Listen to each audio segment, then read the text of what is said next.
Hi everyone, this is Avinash K. Arora from Aurora 297 Consultancy and Satori One Click Solutions.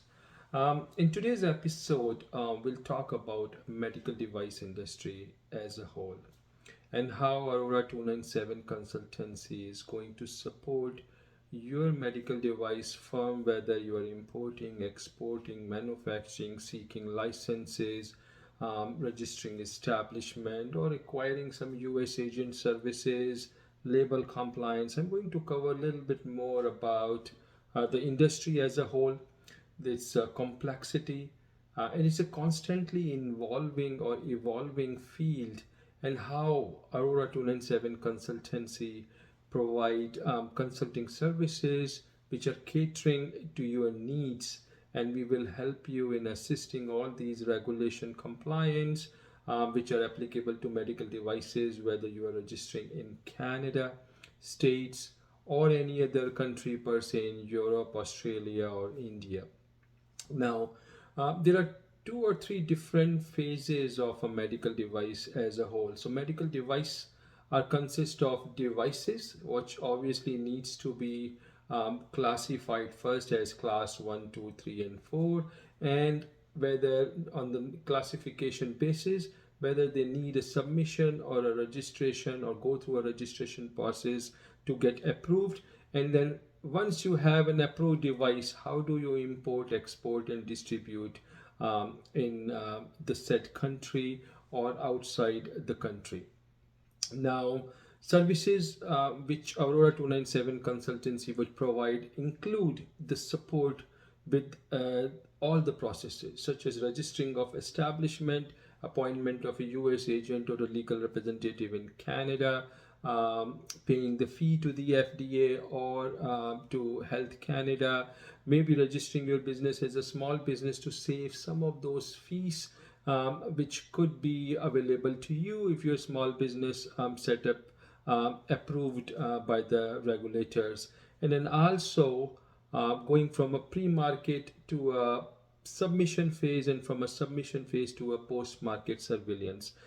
We cover each and every aspect of medical device regulator, like regulation compliance journey. What is so important with this regulatory compliance in medical device?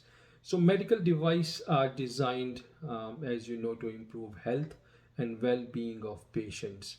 So when we talk about patients or the therapeutic area, it means patient safety is the utmost important requirement by the regulators. So your device must be having some sort of a safety check. Also, is critical to ensure that these products are effective at the same time.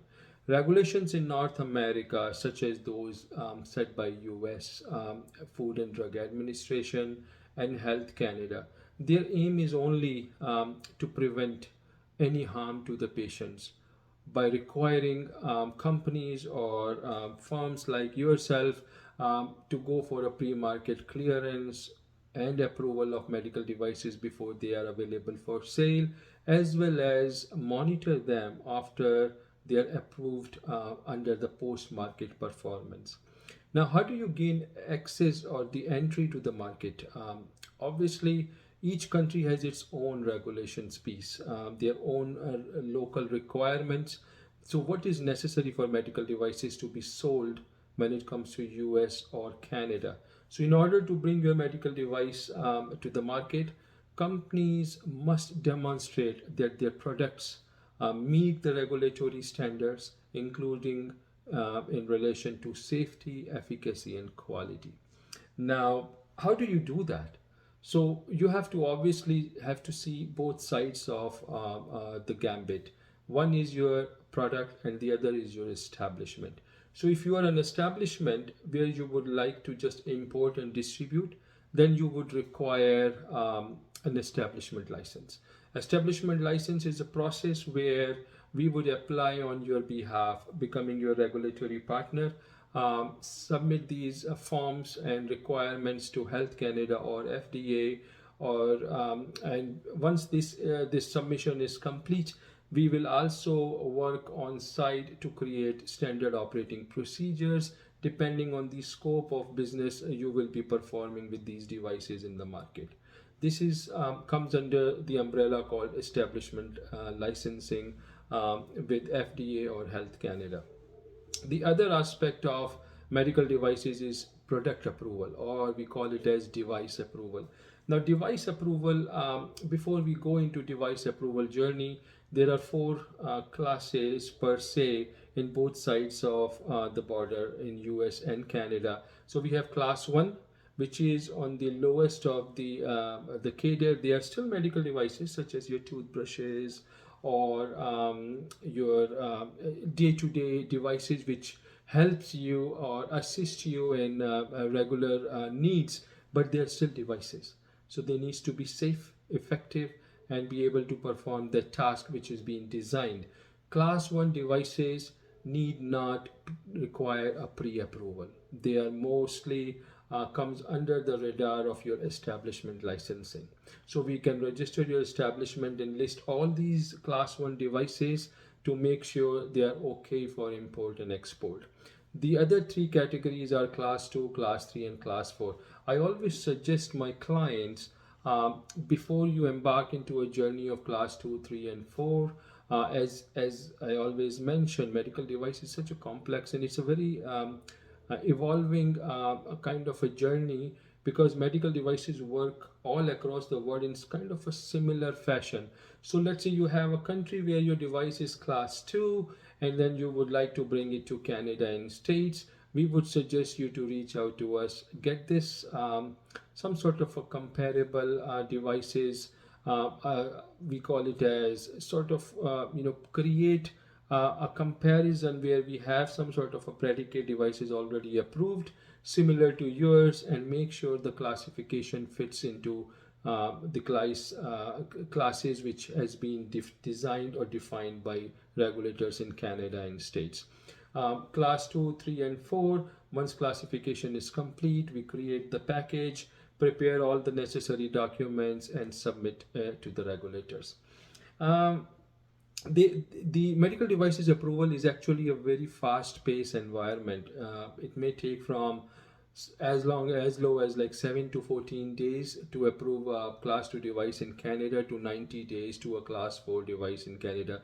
And Health Canada has been maintaining these standards up to 90% and above. So whatever timelines have been given, if we provide the right information, the set of documents in a right format, filings of these documents, we would definitely receive our license within the time limits as specified. In the US side, there is a very common process for class 2 devices called 510K, which is could be a traditional or a modern, and most of these devices are being submitted online by fulfilling all the 510K needs. We have been specialized and also working with FDA as a partner, where we can submit all these submissions pretty much online, and then we use e-star submissions for 510K.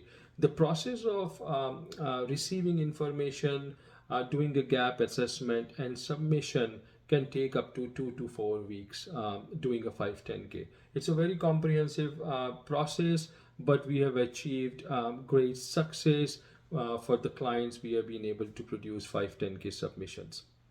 So having said that, class 2, class 3, class 4 pre-approvals, once this been pre-approved, there is a post-market surveillance is also required or mandatory for these devices. And we have class 1, which can fall into your establishment licensing. Now, I may not be able to give you what we call a clear understanding of the entire process, but in an some sort of understanding phrase, I would say this process is sounds to be little complex in its own nature, but it's simpler when you talk to us. If you have a question regarding your medical device registrations, or bringing in as a class 1, or it's a class 2, 3, or 4 classification advice, or you want to connect with Health Canada and you want us to take your device information and questions and get you the answers you are looking for, you don't have to go anywhere. Contact me or contact us at Aurora 297 Consultancy, and we would be very happy to provide all these answers. We will make this journey as simple as possible. I have worked over 100 medical devices in last few years, and we actually have a good success stories, as well as the type of devices we have worked so far has give us some sort of a great deal of experience in making sure that we give you the right advice and strategy to move forward. So don't wait. Contact us as soon as possible at info@aurora297consultancy.com. Looking forward to serve you as we have served so many others. Thank you.